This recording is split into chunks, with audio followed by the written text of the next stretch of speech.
Okay student, आज आपको बताते हैं कुछ सर्किट डायग्राम्स पर रिलेटेड विद्युत धारा का न्यूमेरिकल प्रॉब्लम है ना। कुछ मैथ बताते हैं इसका, ठीक है। पिछले बार बताए थे, आज कुछ ये सर्किट डायग्राम। तो यहाँ देखिए क्या है, निम्नलिखित चित्रों में ए तथा बी बिंदुओं के बीच समतुल्य प्रतिरोध का मान निकालें। जैसे ए सर्किट है, इसका हमको ए और बी के बीच में, उसी तरह से इसमें है ए और बी के बीच में, ठीक है,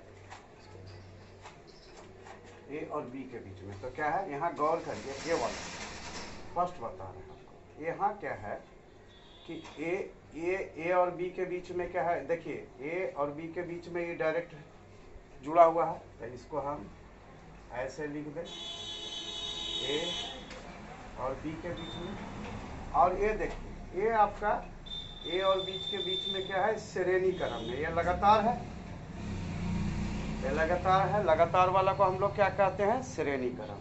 तो ये हमारा इसका रजिस्टर, इसको हम मान लें R1, इसको R2 और इसको R3, है ना। तो ये क्या है, R1 और R2 क्या है, श्रेणी क्रम में है। तो हम क्या प्रतिरोध जानते हैं, R इक्वल टू कितना हो गया, R इक्वल टू हो गया आपका R1 प्लस R2। R1 क्या है 40 और ये R2 क्या है 60।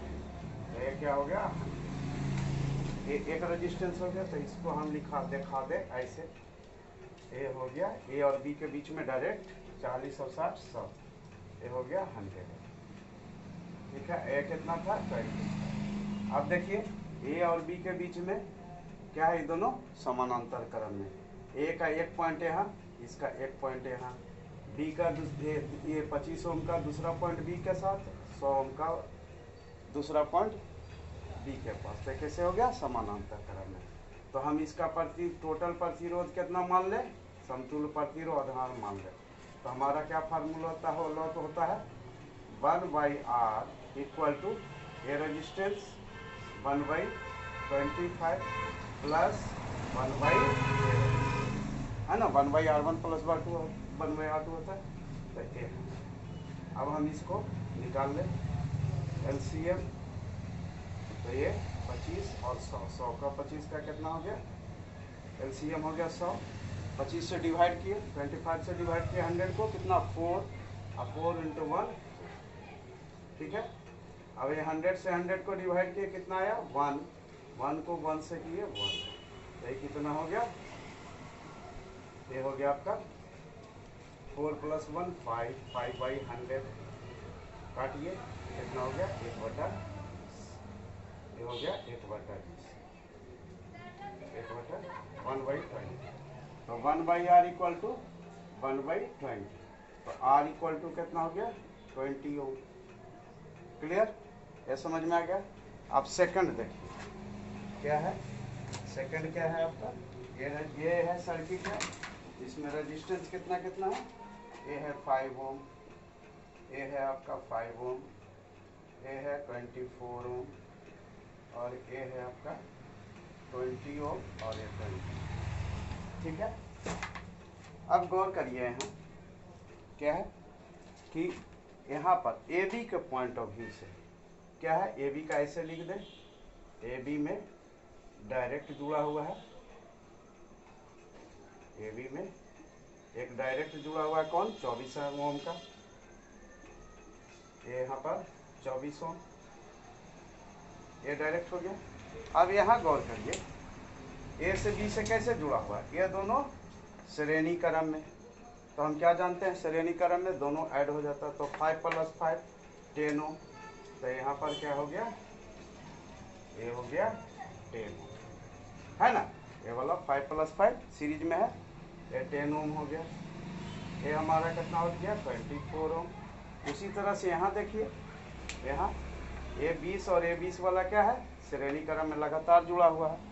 तो ये हमारा कैसे हो गया, A से 20 बी के बीच में ये कितना हो गया, जोड़ लीजिए 20 और 20 40, ये 40 ओम हो गया, 24 ओम हो गया, 10 ओम हो गया। अब गौर करिए, 24 ओम का एक पॉइंट ए पर, 10 ओम का एक पॉइंट ए पर, 40 ओम का एक पॉइंट ए पर जुड़ा हुआ है ना। तीनों का एक एक पॉइंट ए पर जुड़ा हुआ है, और इन तीनों का एक एक पॉइंट कहाँ जुड़ा हुआ है, बी पर। कैसे हो गया, समानांतर क्रम में। तो हम लोग समान, इसका मान ले क्या है, इसका जो है इक्विवेलेंट रेजिस्टेंस पूरे का कितना है, आर। तो हम लोग क्या फार्मूला जानते हैं, 1/r equal to 1/r1 plus 1/r2 plus 1/r, है ना। हमारा कैसा है, 1/r, r1 के जगह पर 10, 1/10, और ये क्या हो गया 1/24, और ये क्या हो गया 1/40, ठीक है ना। ये हो गया। अब ये सिंपल फ्रैक्शन का न्यूमेरिकल हो गया। अब क्या करिए, इसका एलसीएम ले लिए, तो 10, 20, 40 का कितना हो गया 120 एलसीएम। इससे डिवाइड करिए, 120 में कितना हो गया, 10 से डिवाइड करिएगा, 120 में 12, 12 2 120, ये कितना हो गया 12, 12 कम 12। अब एक देखिए 24 है, 24 से 120 में करिए, 24 × 20 से 5 × 1 5, और ये करिए 40 से डिवाइड करिए, 40 किया 20 से, है ना। 40 डिवाइडेड बाई 123, 3 × 1 3, ये हो गया। तो ये क्या हो गया आपका 1/r इक्वल टू कितना हो गया 12, 5 17 3 20, है ना।